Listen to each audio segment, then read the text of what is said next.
What inspires your art? It's hard to believe that I've been on YouTube for 10 years. Last week, I got a notification that my channel is 10 years old. To me, it's really strange to just think that I've been doing this for 10 years. It's almost like a blink of an eye. And so much has changed since the beginning when I started this channel compared to now.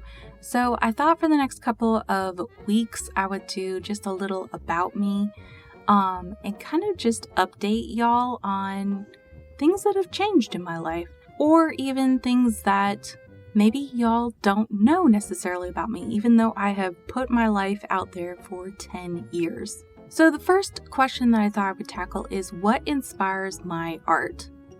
And most of you have probably noticed I love to draw animals. And specifically the animals that I kind of draw look more nursery-like, a lot of people have said.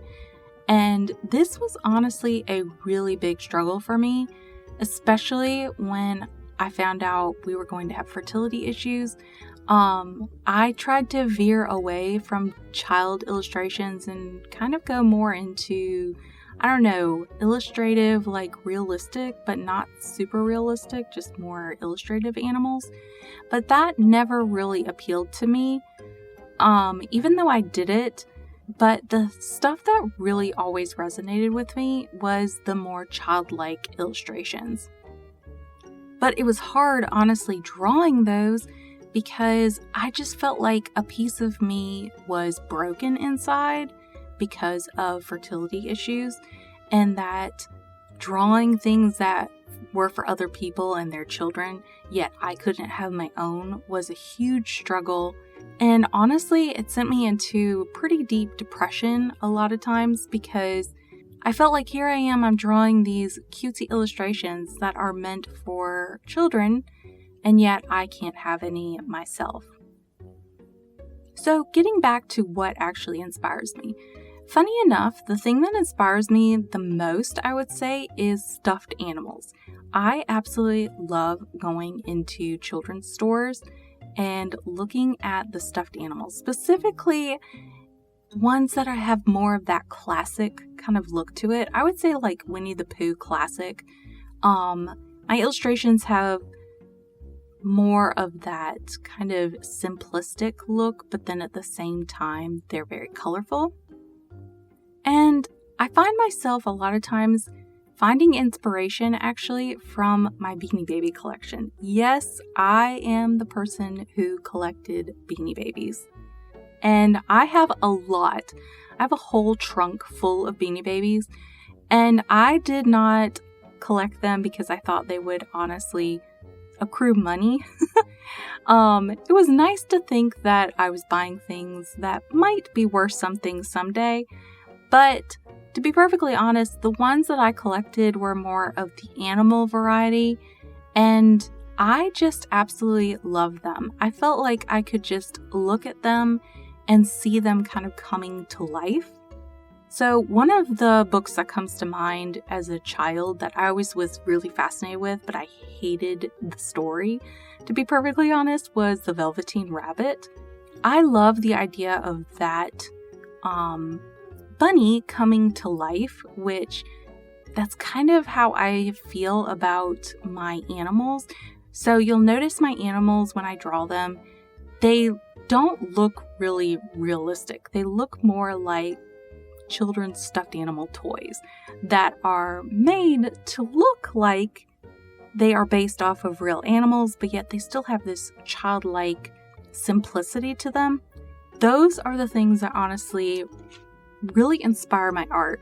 A lot of times when I pull out my Beanie Babies, or I pull out just stuffed animals in general that have more of that classic look, or the small eyes, the small beaded eyes look, I can just visualize them in different scenarios, playing with other animals or playing with other toys. I can just visualize it, and that's usually what my illustrations come across as. They're usually in fields, and I guess they've just kind of been left and they're exploring the world on their own in their own little realm of whimsy. So yeah, it has been a huge journey trying to find what inspires my art, but ultimately I keep going back to just those stuffed animals and thinking back of when I was a child and I used to make believe that these animals would go and do stuff and play around. And now that I have my son, I feel like a part of me is complete, and that childlike wonder and that childlike spark that I really used to have a long time ago is starting to reawaken. Hence the reason why I wanted to take one of my old drawings for this particular video and draw it again. So the first original drawing, this is an original character that I did several years ago called Meh the Bunny. And I wanted to just restyle it in my more simplistic yet also updated art style, I guess. As I've been drawing over the past 10 years, my style has changed slightly, and I think you're really going to see it when I redraw this particular illustration. So my illustrations in the past, I feel like used to be more boxy and a little bit more rough, and now they have a bit more of a smooth look to them where they just look a little bit more polished but still have that simplistic childlike look to them. So yeah, that's a little about me for this particular video. If there's anything else that y'all are interested in that maybe you'd like for me to answer in this particular series, please leave a comment down below, and also tell me something that inspires you. It can be something random like Beanie Babies for me, or it can be something like a teacher or a specific artist or something along those lines. Let me know in the comments down below and I will be commenting back. I'd honestly love to hear your thoughts and love to see what inspires you with your particular art style. Lots of love, y'all. Happy painting, and I will see you next time.